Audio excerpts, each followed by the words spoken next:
Good evening. You're watching Real News from Real Vida TV. Thank you for joining us. Today is Thursday, April 2nd, 2026, and I'm your host, Jeremy Coe. These are just some of the stories we're following today. First of all, global news. Based on reports from early April 2026, the global news landscape is dominated by the escalating conflict in the Middle East, a major space milestone, and shifting geopolitical alliances. First, the Iran conflict escalation and U.S. response. President Trump delivered a primetime address last night defending the month-old U.S.-Israeli military action against Iran, stating the mission is nearing completion while threatening to hit the country extremely hard if negotiations stall. The U.S. has threatened to target Iran's electric grid, sparking legal concerns regarding Geneva Convention violations. The conflict has caused significant disruption, with U.S. gas prices surging over $4 per gallon and affecting global oil markets. Now, the Artemis II moon mission launch. In a positive global headline, the Artemis II crew successfully blasted off from Kennedy Space Center on a 10-day journey around the moon. The mission, which includes the first woman and first black astronaut to travel beyond low Earth orbit, was hailed as a major milestone for human space exploration. The Artemis mission aims to return humans to the moon, establishing a sustainable presence to prepare for Mars exploration. Key objectives include landing the first woman and person of color on the lunar surface, advancing scientific discovery regarding lunar resources like water and ice, and fostering commercial international partnerships. Artemis 1 in 2022 tested systems, while 2, now in 2026, sends crew around the moon. Artemis 3 in 2027 plans to land astronauts, utilizing the Lunar Gateway Station for a long-term space exploration. It also develops technologies like in situ resource utilization to support future missions. The key goals include sustainability, establishing long-term lunar surface habitats and operations, scientific discovery, studying lunar volatiles like ice, geological history, and testing new technology, economic opportunity, enabling the lunar economy via private sector partnerships, and Mars preparation, testing systems, and human endurance for future deep space exploration. And finally, inspiration, inspiring a new generation of scientists and explorers. Many have noted that the Artemis launch, at the same time that the United States is fighting a dominant war on the other side of the world, just reveals the gap between the United States as the world's only superpower and all of the other nations in the world. Now, intensifying Middle East operations. Israel has intensified attacks in Lebanon, issuing sweeping evacuation warnings, including targeting areas outside of Hezbollah's control. Reports indicate Iraqi militia Kataib Hezbollah is offering to negotiate the release of a kidnapped American journalist in exchange for their members held in detention. The Pentagon is in talks with Denmark for military expansion in Greenland, drawing concern from local Greenlanders. Russia has responded to truce offers with continued attacks on Ukraine. Also, reports suggest China is accelerating the expansion of its nuclear weapons infrastructure, perhaps taking advantage of the United States being focused elsewhere in the world. Now, to U.S. domestic news. Based on reports from late March and early April, the top U.S. news stories have been dominated by intense political and legal developments. First of all, immigration and border policy. A federal court recently ruled that border officials violated previous orders regarding warrantless arrests, putting pressure on the Trump administration's immigration policies, including those involving asylum seekers at Customs and Border Protection. Deep dive now into Iran conflict. As of April 2nd, 2026, the Iran war, codenamed Operation Epic Fury by the U.S., has entered its second month. In a primetime national address on April 1st, President Donald Trump declared that core strategic objectives are nearing completion and estimated the conflict could conclude within 2 to 3 weeks. Some recent military developments. First, as to airstrikes and attrition. The Israel Defense Forces reported carrying out over 800 airstrikes using 16,000 munitions, claiming to have killed more than 2,000 Iranian military personnel. U.S. Central Command reports striking thousands of targets since late February. Strategic targeting as well. Recent strikes have shifted toward Iranian research facilities, steel plants, and power infrastructure, including sites on Karg Island. As far as Iranian retaliation, Tehran has continued drone and missile attacks against Israel and regional assets. The most dangerous job in the world right now is serving in the Iranian government or military apparatus, as you can see from these graphics showing the number of Iranian officials that have been eliminated by Israel and the U.S. Continuing on to the battle for the Strait of Hormuz.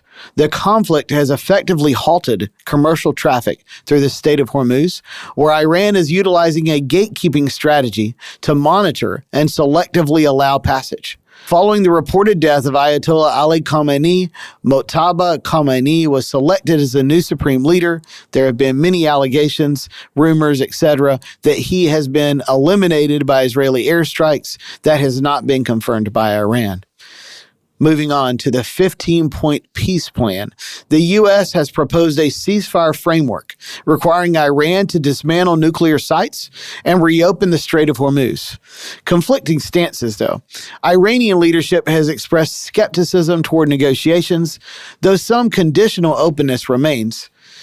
As far as regional mediation, China and Pakistan have proposed a separate peace initiative. The humanitarian and financial toll of the war has resulted in significant casualties, including nearly 800 people killed in Iran, according to reports, and dozens in Lebanon. Global economic concerns continue to rise as the conflict persists and oil prices continue to rise in the United States and around the world. The 15-point peace plan proposed by the U.S. and mediated through Pakistan serves as the primary diplomatic off-ramp. Some of the proposed terms for Iran include the following: dismantling nuclear facilities, transferring enriched uranium stockpiles, halting enrichment of uranium, limiting missile capabilities, ending support for proxy groups, reopening the Strait of Hormuz, with the U.S. concessions being the following: a temporary ceasefire, relief from economic sanctions, civilian nuclear assistance. As far as the current status of these negotiations, Iran has publicly rejected the proposal as unrealistic and issued a counteroffer, although President Donald Trump states that their public stance and their back-channel stance is completely different. Listen here. And they are negotiating, by the way, and they want to make a deal so badly, but they're afraid to say it because they figure they'll be killed by their own people. They're also afraid they'll be killed by us. There's never been a head of a country that wanted that job less than being the head of Iran. A new compliance deadline has been set for April 6, 2026 by the United States. Now, all of this diplomatic tension related to the war against Iran has caused a widening rift that's now emerged between the United States and key NATO allies over the 2026 Iran war. Major European powers, including France, Italy, and Spain, are refusing to support U.S. military operations, denying airspace and base access.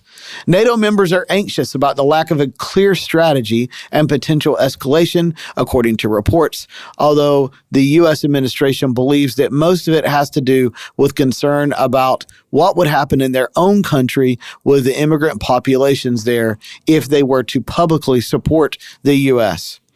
This has triggered sharp criticism from Washington, with President Donald Trump criticizing allies for lacking support and threatening to withdraw the U.S. from NATO.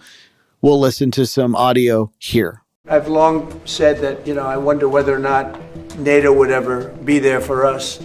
So this was a great test, because we don't need them, but they should have been there. They don't want to help us defend the strait, and they're the ones that need it. And I'll say it publicly, we're very disappointed with NATO, because NATO has done absolutely nothing. I said 25 years ago that NATO's a paper tiger, but more importantly, that we'll come to their rescue, but they will never come to ours. A tremendous mistake was when NATO just wasn't there. They just weren't there. And we would have always been there for them, but now, based on their actions, I guess we don't have to be, do we? Poland has also declined to deploy air defense systems to support the campaign, citing a need to focus on its own defense, ostensibly against Russia. Some of the key issues: the European reluctance to join military action, concerns about escalation and strategy, and the U.S. threats to withdraw from NATO due to lack of support. Some of the specific disputes include denial of airspace and base access to the U.S. by these NATO countries, refusal to deploy key defense systems, and so on. The United States is facing strain on its military resources and is demanding more support from allies, while European nations fear regional instability. We'll now share some video of U.S. Secretary of State Marco Rubio with the administration's perspective right here. Many Americans are asking, why did the United States have to attack Iran now? Well, let me explain. Iran wants to have nuclear weapons. Of that, there is zero doubt. If what they truly wanted, which is what they claim, is nuclear energy, well, they could have nuclear energy like all the other countries in the world have it. And that is, you import the fuel and you build reactors above ground. That's not what Iran has done. They build their reactors and their facilities deep in mountains, away from the public glare. And they want to enrich that material. The same equipment that they could use to enrich material for energy, they could use to quickly enrich it to weapons grade. So it is clear that they've been offered every opportunity to have a nuclear program that allows them to have energy, not weapons, and every single time they have turned it down. But why the attack now? Well, what was Iran trying to do? Iran was trying to build a conventional shield, in essence, have so many missiles, have so many drones that no one could attack them, and they were well on their way. We were on the verge of an Iran that had so many missiles and so many drones that no one could do anything about their nuclear weapons program in the future. That was an intolerable risk. Under no circumstances can a country run by radical Shia clerics with an apocalyptic vision of the future ever possess nuclear weapons. And under no circumstances can they be allowed to hide and protect that program and their ambitions behind a shield of missiles and drones that no one can do anything about. This was our last best chance to eliminate that conventional threat, that conventional shield that they were trying to build, and the president made the right decision to wipe it out now. That is the goal of this operation, to destroy their conventional missiles and their drone program so they can't hide behind it and finally have to deal with the world seriously about never, ever having nuclear weapons. Moving on to the weather. Major weather stories this week are dominated by extreme flooding, severe storm threats, and unreasonable heat. Hawaii's historic flooding first. Heavy rains from a Kona low have triggered the worst flooding in 20 years for parts of Hawaii. Thousands were ordered to evacuate on Oahu as a dam neared failure, and damage is estimated to exceed $1 billion. Also, severe storms in the central U.S.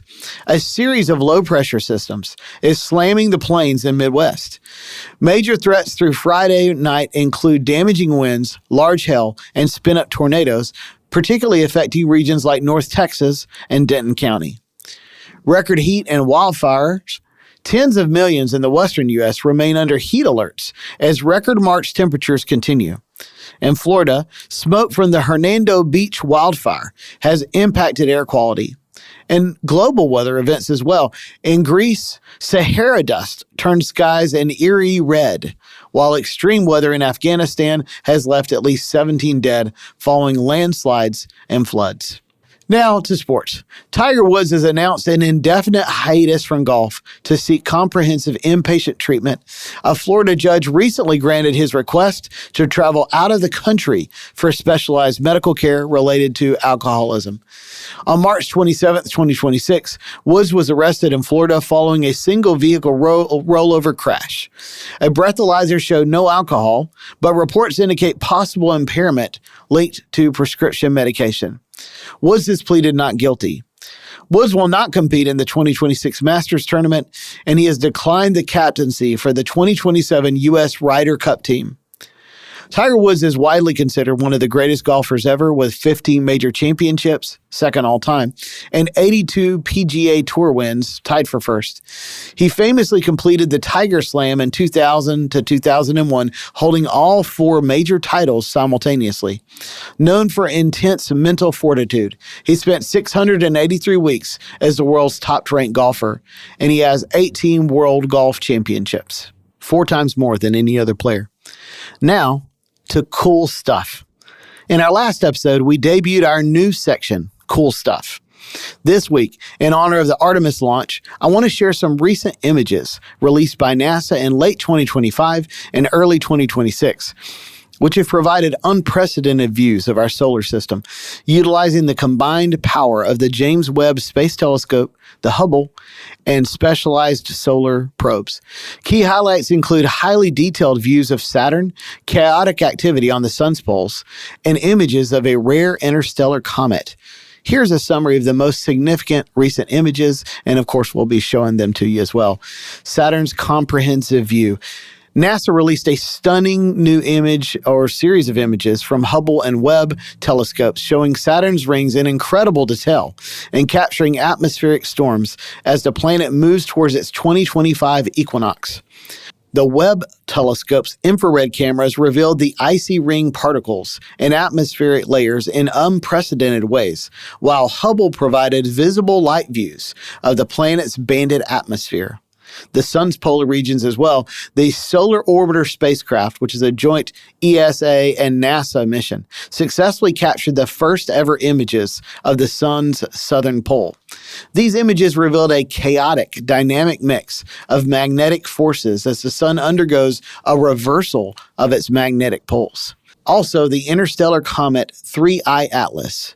Images captured by Hubble, the ESA and NASA JUICE spacecraft, and the test-tracked interstellar comet 3I Atlas, which passed through our solar system, showing it spewing gas and dust and interacting with the sun. NASA's Solar Dynamics Observatory and PUNCH missions have provided continuous, stunning imagery of coronal mass ejections, or CMEs, and X-class solar flares, providing detailed data on the sun's surface and corona. Also, as to Jupiter and other planets, the ongoing observations have highlighted high-resolution images of atmospheric changes, storms on Jupiter, and detailed studies of Neptune, showcasing the planets as dynamic, evolving worlds rather than static dots. Now, God news. Stories of revival amidst suffering in northern Nigeria. Despite continued targeted killings and ongoing violence, thousands of Muslims are reportedly converting to Christianity, in some cases following dreams and visions. These reports describe a rapidly growing church presence, even in areas experiencing severe persecution. In Iran, although known for its strict theocratic rule, Iran nevertheless hosts one of the fastest growing house church movements in the entire world. Much of this growth is happening underground, often in the face of intense government pressure and surveillance. In China, despite systemic crackdowns by authorities, underground Christian networks continue to expand. Observers note that persecution in many regions appears to be strengthening the resolve and commitment of believers rather than diminishing it. And in Algeria, following the closure of nearly all Protestant churches, an indigenous Berber revival continues to emerge. Many within these communities are rediscovering and reconnecting with historic Christian roots. In Ethiopia, there was recently a gathering of thousands of Christians singing and worshiping God, which was giving inspiration to millions around the world that were reminded that Christ is King. Now, the global north, revival trend across Europe and the United States. There's now reports indicating a resurgence of interest and faith, particularly among younger generations. Traditional denominations are seeing a renewed engagement with rising numbers of converts and increased participation leading into Easter 2026. The Bible says that precious in the sight of the Lord is the death of his saints. That's Psalm 116:15. Please join us in praying for all of these bold believers who prove with their lives that we overcome by the blood of the Lamb and by the word of our testimony. Now, good news. Here at Real News, we always like to end on a positive note with some good news. And first, beating the odds. 8-year-old Royce went viral for his joyful celebration, including a cartwheel, while ringing the bell at a Fort Worth, Texas hospital to mark the end of his leukemia treatment. Next, we are our brother's keeper. One of the most heartwarming stories from March 2026 involves a group of friends who carried their friend, Raul Wharton, who is living with ALS, to the top of Delicate Arch in Arches National Park for his birthday. Despite Wharton being in significant physical pain and the chair not being designed for such a trek, his friends powered through the difficult terrain to ensure he could experience the iconic landmark. The group and Wharton were moved to tears upon reaching the arch, describing the moment as priceless and unforgettable. Just a reminder that sacrifice and living for others can be so much more fulfilling than living for oneself. In closing, that's all for this edition of Real News. Thanks again for joining us. And remember, in this world full of darkness, be the light.